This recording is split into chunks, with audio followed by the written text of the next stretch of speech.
आज हम लोग देखने वाले हैं इंट्रोडक्शन ऑफ पंचकर्मा, जो कि सिलेबस का पहला पॉइंट है। ठीक है, आज हम देखेंगे कि पंचकर्मा क्या होता है, इसके अंतर्गत कौन कौन से प्रोसीजर आते हैं। ठीक, तो सबसे पहले देखेंगे पंचकर्मा। जैसा कि आप नाम से पता चल जा रहा है कि पंच मीन्स 5, कर्मा मीन्स प्रोसीजर। ठीक है, हमारे बॉडी में जो भी दोष विकार होते हैं उसको बॉडी से एक्सपेल आउट करने के लिए जिस प्रोसीजर का हम यूज़ करते हैं उसी प्रोसीजर को हम बोलते हैं पंचकर्मा, जो कि 5 होते हैं, नंबर में 5 होते हैं। ठीक है, एक एग्जाम्पल के तौर पे समझाऊं मैं आपको, तो जिस प्रकार कोई बाइक जब ख़राब होती है ना, तो बाइक को ठीक कराने के लिए हम गैराज ले जाते हैं ना, जिसको सर्विस सेंटर बोलते हैं। उसी तरह पंचकर्मा मीन्स हमारे बॉडी का सर्विस सेंटर है, जहाँ पे हमारे बॉडी में कुछ प्रॉब्लम होता है, विकार होता है, दोष होता है, तो उसको जो है ठीक करने के लिए हम कहाँ जाते हैं, पंचकर्मा सेंटर जाते हैं। ठीक है, पंचकर्मा नहीं, पंचकर्मा सेंटर जाते हैं। जिस प्रकार से सर्विस सेंटर जाता है, बाइक जाता है ना ठीक कराने के लिए, उसी तरह से हमारे बॉडी को ठीक करने के लिए हम पंचकर्मा सेंटर जाते हैं। तो एक आसान भाषा में बोला जाए तो पंचकर्मा वो है जिसके थ्रू हमारे बॉडी में कोई विकार हो, दोष हो, उसको ठीक किया जा सके, उस प्रोसीजर को ही हम पंचकर्मा बोलते हैं। ठीक है, तो सबसे पहले भाव प्रकाश, अकॉर्डिंग टू भाव प्रकाश इन्होंने सबसे पहले बोला वमन। पहला जो प्रोसीजर है, यह प्रोसीजर है पंचकर्मा का, तो सबसे पहले उन्होंने बताया वमन, दूसरा विरेचन, तीसरा अनुवासन, चौथा निरूहा और पांचवा नस्या। अकॉर्डिंग टू भाव प्रकाश कौन कौन है, वमन, विरेचन, अनुवासन, निरूहा और नस्या हो गया। ठीक है, चलिए अब अकॉर्डिंग टू सारंगधर देखते हैं। इन्होंने भी सेम बताया है, वमन, विरेचन, नस्या, निरूहा और अनुवासन। अकॉर्डिंग टू सारंगधर देखिए, अकॉर्डिंग टू भाव प्रकाश, अकॉर्डिंग टू सारंगधर दोनों सेम है। ठीक है, ये याद करने में थोड़ा आसान रहेगा। फिर अकॉर्डिंग टू चरका देखते हैं। ठीक है, अकॉर्डिंग टू चरका क्या है, सबसे पहले तो यह है कि आचार्य चरक ने चरक संहिता के सूत्र स्थान के 2nd चैप्टर अपमार्ग तंडुली अध्याय में इन्होंने सबसे पहले यूज किया कौन सा वर्ड, पंचकर्मा। पंचकर्मा सबसे पहले इन्होंने फर्स्ट टाइम यूज किया पंचकर्मा वर्ड, किसमें, सूत्र स्थान 2nd चैप्टर। ठीक है, तो देखिए इन्होंने सबसे पहले बताया वमन, आपको याद करने के लिए आसान रहेगा, वमन, विरेचन, निरूहा, अनुवासन और नस्या। अब आप एक चीज़ देखिए, अकॉर्डिंग टू भाव प्रकाश वमन, विरेचन, अनुवासन, निरूहा, नस्या। अकॉर्डिंग टू सारंगधर सेम है, ऐसे ही अकॉर्डिंग टू चरक भी, आचार्य चरक भी सेम है। ठीक, अब यहाँ देखिए समझने वाली बात क्या है, यहाँ पे आचार्य सुश्रुत जी ने पंगा ले लिया इन लोगों से। इन्होंने बोला नहीं भाई हम सेम नहीं रखेंगे। तो अकॉर्डिंग टू आचार्य सुश्रुत जी, जो कि हमारे सर्जरी के भगवान है, इन्होंने लिया सबसे पहला प्रोसीजर बताया वमन, दूसरा विरेचन, तीसरा बस्ती, चौथा नस्या। अब यहाँ देखिए समझने वाली बात यह है कि अभी तक आचार्य चरक, भाव प्रकाश और सारंगधर इन तीनों लोगों ने क्या किया था कि यहाँ पे निरूहा और अनुवासन को अलग अलग लिया था। ठीक है, लेकिन आचार्य सुश्रुत जी ने क्या किया, इन दोनों को सीधा क्या किया, बस्ती में ही रख दिया। अब यहाँ पे इन्होंने क्या किया, एक्स्ट्रा रक्तमोक्षण को ले लिया, रक्तमोक्षण प्रोसीजर को ऐड किया। ठीक है, यहाँ पे इन्होंने जो है सब आचार्यों से पंगा लिया। इन्होंने बोला नहीं भाई मैं तो रक्तमोक्षण ही लूँगा, हम इन दोनों को निरूहा और अनुवासन को एक में रखेंगे। यहाँ तक तो समझ में आ गया होगा। ये क्या थे, हमारे प्रोसीजर थे, 5 प्रोसीजर थे, इसको आप लोग याद कर लेना। यहाँ तक हो गया होगा मेरे हिसाब से, यहाँ तक तो समझ में आ गया होगा सबको। अब हम लोग देखेंगे आगे क्या है, पंचकर्मा एंड शोधन।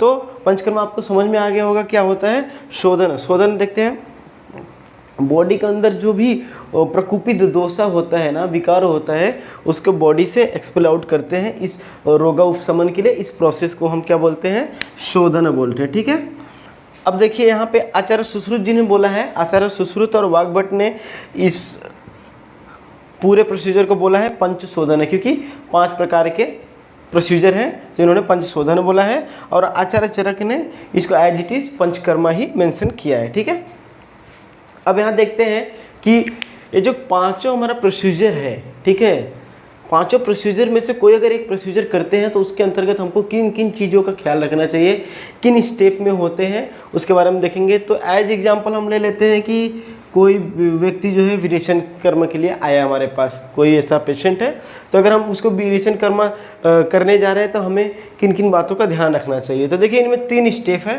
पहला है पूर्व कर्म, दूसरा है प्रधान कर्म, तीसरा है पश्चात कर्म। इन तीनों स्टेज के बारे में हम देखते हैं पहले।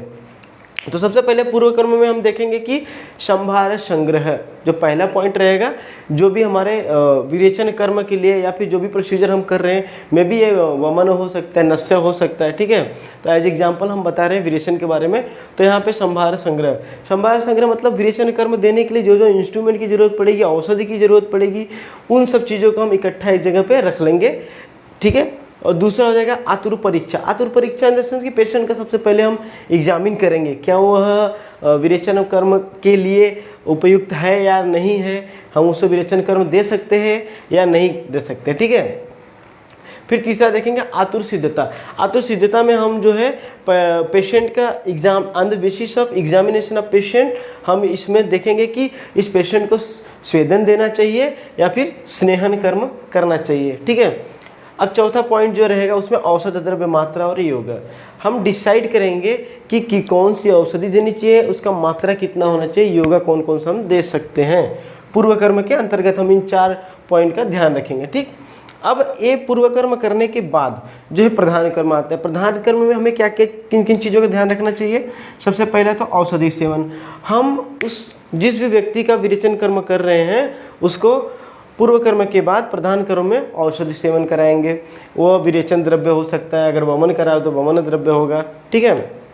उसके बाद देखेंगे कि लक्षण निरीक्षण, देखेंगे कि ये औषधि देने के बाद उस पेशेंट के अंदर कौन कौन से सिम्टम्स आ रहे हैं, क्या क्या चेंजेस हुए हैं, ठीक है। उस सिम्टम्स का हम जो है ऑब्जर्वेशन करेंगे।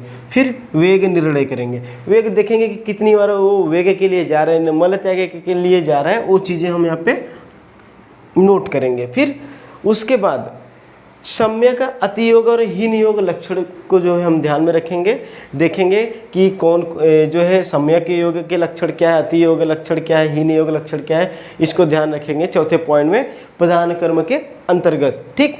लास्ट में देखेंगे व्यापद और चिकित्सा, देखेंगे फिर बीमारी को देखेंगे और बीमारी के अकॉर्डिंग जो उसका ट्रीटमेंट करेंगे, ठीक है। ये सब किस में था, प्रधान कर्म में था प्रधान कर्म में था, ठीक। लास्ट कर्म पूर्व हो गया, प्रधान कर्म हो गया। अब थर्ड देख लेंगे हम पश्चात कर्म, मतलब एक प्रधान कर्म करने के बाद, ठीक है, ट्रीटमेंट के बाद अब हम क्या क्या करेंगे। सबसे पहले संसर्जन कर्म करेंगे, ठीक है, संसर्जन कर्म देंगे। फिर शमन औषधि देंगे, ठीक है। कुछ पेशेंट को जो है तर्पण भी करना पड़ता है, तर्पण करेंगे। फिर परिहार्य विषय में हम पेशेंट को पथ्य के बारे में, आहार विहार के बारे में बताएंगे, कैसा खाना है, कैसा रहना है, वो हम उसको एडवाइस करेंगे। फिर जो लास्ट पॉइंट रहेगा वो रहेगा अन्य कर्म संबंधित विचार, मतलब ये सब करने के बाद अगर पेशेंट ठीक होता है तब तो ठीक, नहीं ठीक होता है तो हम जो है दूसरे ऑप्शन के लिए जा सकते हैं। अगर वो सर्जरी के लिए जाना चाहे तो सर्जरी के लिए एडवाइस कर सकते हैं, अकॉर्डिंग टू डिजीज़ हम जो है उसको सर्जरी एडवाइस कर सकते हैं, या फिर दूसरा कोई प्रोसीजर रहेगा उसके लिए हम बोल सकते हैं। तो आज हम लोगों ने इंट्रोडक्शन ऑफ पंचकर्मा के अंतर्गत पंचकर्मा क्या है पढ़ लिया, 5 प्रोसीजर पढ़ लिया, पंचकर्मा शोधन देख लिया, और कोई इन 5 प्रोसीजर में से कोई प्रोसीजर करते हैं तो उसके अंतर्गत हमें किन किन चीज़ों का ध्यान रखना चाहिए, इतना पढ़ लिया। अकॉर्डिंग टू एग्ज़ाम जो है हमने शॉर्ट में इसको पढ़ा है, ज़्यादा डिटेल में नहीं पढ़ा है, क्योंकि ज़्यादा डिटेल में तो बुक में भी लिखा है, लेकिन एग्ज़ाम के टाइम में हमें क्या इंपॉर्टेंट है, हमको क्या याद रहना चाहिए, क्या लिख सकते हैं हम, उसके अकॉर्डिंग हमने इसको पढ़ा है। एज ए शॉर्ट नोट्स इसको आप जो है लिख लीजिए, ठीक है। आज के क्लास में बस इतना ही। अगले क्लास में हम डिस्कस करेंगे इन 5 प्रोसीजर के बारे में, डिटेल में डिस्कस करेंगे। अगले क्लास में हम एक एक करके हर एक प्रोसीजर को डिटेल में पढ़ेंगे। फिलहाल आज के लिए इंट्रोडक्शन ऑफ पंचकर्मा में इतना ही, ठीक है। आप इसको जो है नोट डाउन कर लीजिए।